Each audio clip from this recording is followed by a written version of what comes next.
Hello guys, welcome back to my channel. मैं हूं अफरोज़ अंसारी। आज हम लोग बात करेंगे मैकेनिकल प्रॉपर्टीज़ के बारे में और मटेरियल के बिहेवियर के बारे में। एक्चुअली ये टॉपिक्स मटेरियल्स इंजीनियरिंग की है, जो मटेरियल के बिहेवियर और उसके रोल्स को वो बताता है। तो चलिए इस वीडियो में बात करते हैं सबसे पहले कि एक्चुअल में स्टिफनेस और elasticity, plasticity, toughness and resilience और डक्टाइल मटेरियल, ब्रिटल मटेरियल होता क्या है। तो सबसे पहले हम लोग बात करते हैं stiffness. What is the stiffness? Stiffness is the ability of a material to resist the deformation under stress. तो अंडर स्ट्रेस यानी एक एबिलिटी, स्टीफनेस एक एबिलिटी है मटेरियल का जो रेजिस्ट करता है किसको? डिफॉर्मेशन को। किसी भी एक बार को अगर कंसीडर करते हैं, उसमें डिफॉर्मेशन हो रहा है अंडर स्ट्रेस के कारण, उसमें जो डिफॉर्मेशन होता है तो स्टीफनेस उसको रेजिस्ट करता है। जस्ट यही हमारा स्टीफनेस का डेफिनेशन होता है। तो आप लोग के ये दिमाग में आया होगा कि what is the stress, what is the meaning by stress. तो स्ट्रेस को हम डिफाइन करते हैं। Stress is defined as a internal resistance per unit area. मतलब एक स्ट्रेस एक क्या है? एक इंटरनल रेजिस्टिंग फोर्स है जो किसी भी मटेरियल, यानी एक बार को सपोज कंसीडर करते हैं, तो एक बार में अगर वो बार किसी भी एक्सटर्नल फोर्स के कारण, टेंसाइल या कंप्रेसिव फोर्स के कारण जो एलोंगेट होगा या डिफॉर्मेशन होगा, उसको रेजिस्ट करेगा, उसके पर यूनिट एरिया को में रेजिस्ट करेगा। जो वो रेजिस्टिंग फोर्स को ही हम लोग स्ट्रेस बोलते हैं। स्ट्रेस का यूनिट्स होता है हमारा पास्कल और पास्कल्स बोलते हैं, और इसका डिनोशन होता है स्ट्रेस का, सिग्मा से हम लोग डिनोट करते हैं। तो चलिए इलास्टिसिटी की बात करते हैं। इलास्टिसिटी होता क्या है? तो सबसे पहले हम लोग बात करते हैं डेफिनेशन की। तो it is a property of a material to regain its original shape in after deformation when the external forces are removed. मतलब सपोज हम लोग किसी एक स्प्रिंग को कंसीडर करते हैं, स्प्रिंग। तो स्प्रिंग में जब हम लोग टेंसाइल या कंप्रेसिव फोर्स लगाते हैं या उसको खींचते हैं, तो फिर वो हमारा जो खींचते हैं वो एक्सटर्नल फोर्स के कारण हमारा जो इलोंगेट कर जाता है, डिफॉर्मेशन हो जाता है। फिर उसको हम जैसे ही अगर छोड़ते हैं, फोर्स को रिमूव करते हैं, तो वो अपना ओरिजिनल शेप एंड साइज में रिगेन हो जाता है। तो उसी को हम लोग इलास्टिसिटी बोलते हैं, उसी प्रॉपर्टीज़ को हम लोग इलास्टिसिटी बोलते हैं। इलास्टिसिटी बोलते हैं वो एक जो काफ़ी मतलब ये है वो मटेरियल, सपोज एक स्टील भी हो सकता है, रबर।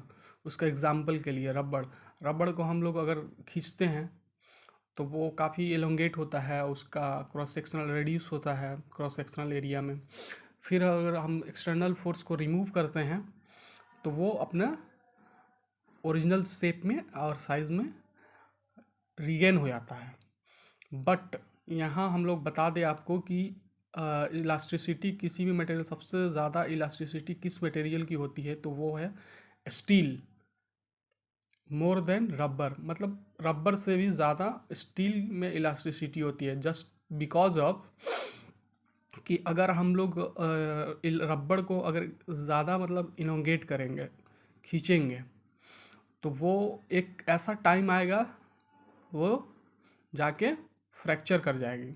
एक ऐसा जो इलास्टिक लिमिट को क्रॉस करने के बाद रबर फ्रैक्चर कर जाएगी। जबकि इसमें नंबर ऑफ इसका क्रॉस सेक्शनल एरिया कम मिलता है। जबकि स्टील में अगर हम लोग कोई भी एक्सटर्नल फोर्स के कारण उसको इलोंगेट करना स्टार्ट करें, डिफॉर्मेशन, तो उसका क्रॉस सेक्शनल एरिया ज़्यादा से ज़्यादा हमको मिलेगा। इसलिए जो स्टील है हमारा वो रबर से ज़्यादा इलास्टिक मटेरियल होता है। चलिए हम लोग बात करते हैं प्लास्टिसिटी के बारे में। What is the plasticity?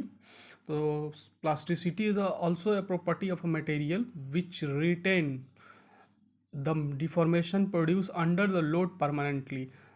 जैसे कि हम अब बताया कि इलास्टिसिटी में अगर किसी भी एक्सटर्नल फोर्स को रिमूव करते हैं तो वो अपना ओरिजिनल शेप एंड साइज में आता है। बट प्लास्टिसिटी कंडीशन में जो हमारा मटेरियल है वो एक्सटर्नल फोर्स के कारण जो एलोंगेट करते हैं, खींचते हैं, स्ट्रेच करते हैं, तो वो अपना इलास्टिक लिमिट को क्रॉस करने के बाद वो प्लास्टिक डिफॉर्मेशन यानी परमानेंट डिफॉर्म हो जाता है।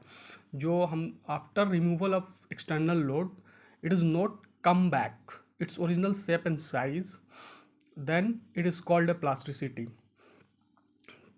चलिए, तो प्लास्टिसिटी को हम लोग समझ गए कि प्लास्टिसिटी होता क्या है। फिर टफनेस की बात करते हैं। एक्चुअल में टफनेस होता क्या है। टफनेस आप लोग बहुत बार सुने होंगे, टफनेस क्या होता है। और ये आप लोग ये लैब में भी अगर किसी ने किया होगा तो जानता होगा कि एक इम्पैक्ट लोड होता है हैमरिंग के द्वारा। अगर सोम के लैब में अगर किसी ने गया होगा तो ये टफनेस के बारे में ज़रूर जाना होगा।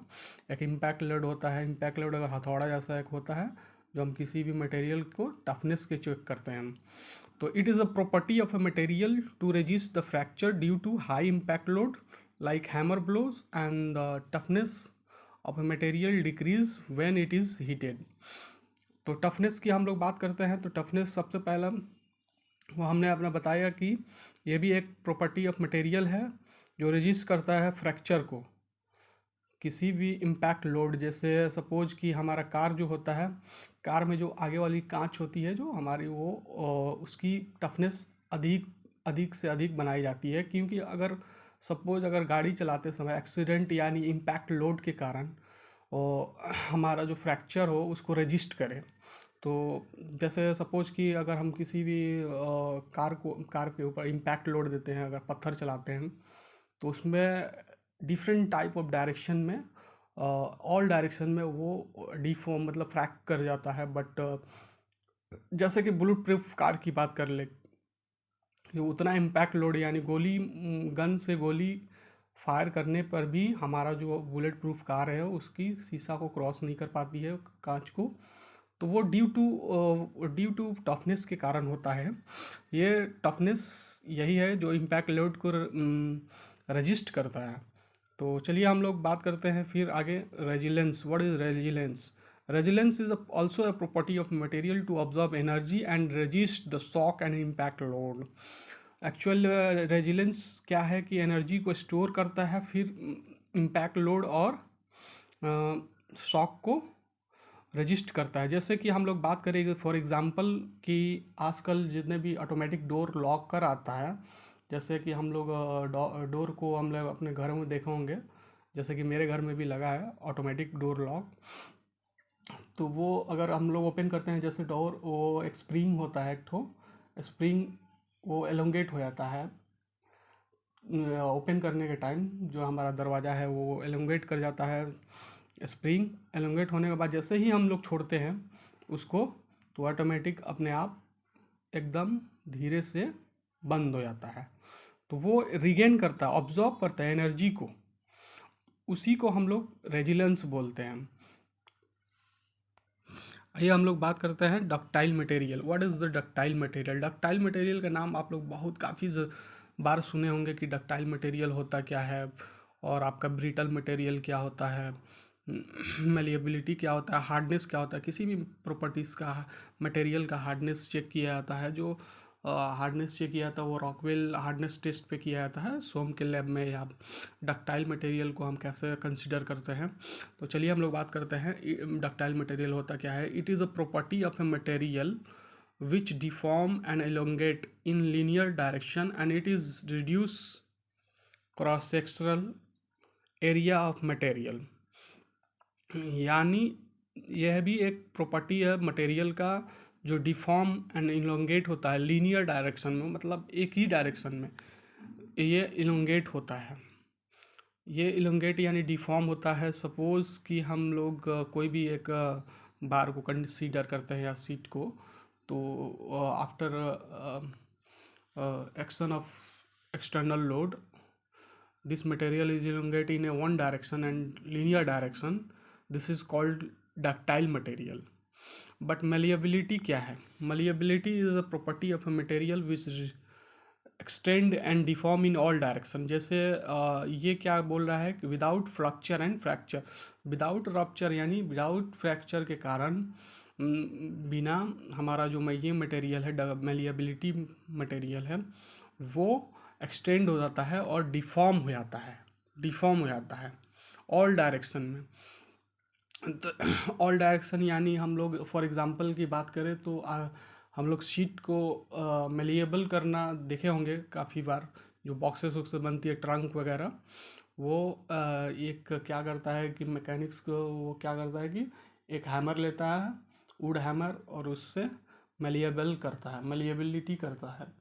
और जब सीट को पीट रहा होगा तो उसमें देखिएगा ऑल डायरेक्शन में शेप एंड साइज में, रिक्वायरमेंट शेप एंड साइज में लाने के लिए उसको हैमरिंग करना पड़ता है।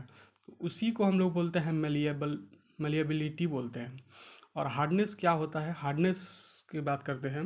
It is a property of a material which resist the permanent indentation and stretch. यानी हार्डनेस एक प्रॉपर्टी ऑफ मटेरियल है, हार्डनेस जो इंडेंटेशन, यानी इंडेंटेशन का मतलब होता है कि अगर आपने सोम के लैब में अगर लैब किया होगा तो आप लोग जानते होंगे कि एक लोड होता है, मतलब क्या है, एक रॉकवेल हार्डनेस टेस्ट होता है, ब्रिनल हार्डनेस टेस्ट होता है। तो उसी में हम लोग किए हैं कि हार्डनेस को चेक करते हैं, किसी भी मटेरियल के हार्डनेस को चेक किया जाता है, यानी इंडेंटेशन को चेक किया जाता है, कितना वो स्ट्रेच और इंडेंटेशन को रजिस्ट कर सकता है। तो वही हार्डनेस होता है हमारा। तो thank you for watching this video and please subscribe and bell icon के दबाना ना भूलें। Thank you.